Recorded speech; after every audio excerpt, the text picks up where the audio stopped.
Hello বন্ধুরা, কেমন আছো সবাই? চলে এলাম আজকে আবার একটা নতুন ভিডিও নিয়ে।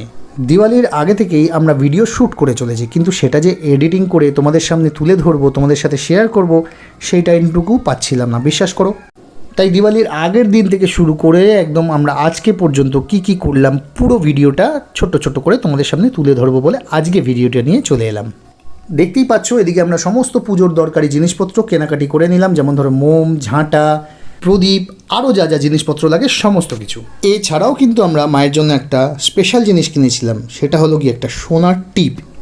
ঠাকুরকে মিষ্টি দিয়ে, জল দিয়ে, তারপরে দধিকর্মার সমস্ত জিনিসপত্র দিয়ে আমরা ঠাকুরকে পুজো সেরে নিলাম।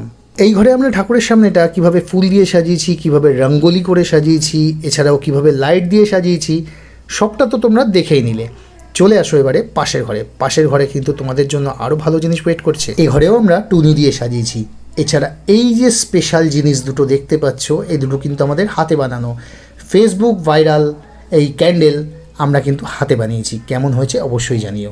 চলো এবার একটু বাজি কিনে নেওয়া যাক। তো এইখানে আমরা যে বাজি কিনতে এসেছি না, এটা সেকেন্ড টাইম, ঠিক আছে? তো ফার্স্ট টাইম আমাদের বাজি কেনা হয়ে গেছিলো, কিন্তু তবুও মেয়ে বললো যে কয়েকটা বাজি এগুলো কিনিনি, ওগুলো কিনিনি, তো ওগুলোও কিনতে হবে। তো আবার গিয়ে আমরা সেগুলোও কিনে আসলাম। তো বাজি কেনা সেরে ফেরার পথে মায়ের মন্দিরে পুজো দিয়ে একবারে আমরা চলে এলাম বাজি ফাটাতে। তো এবার চলো সবাই মিলে আমরা বাজি ফাটাই। আমরা ফাটাচ্ছি, তোমরা দেখো, আর সবাই মিলে এনজয় করি।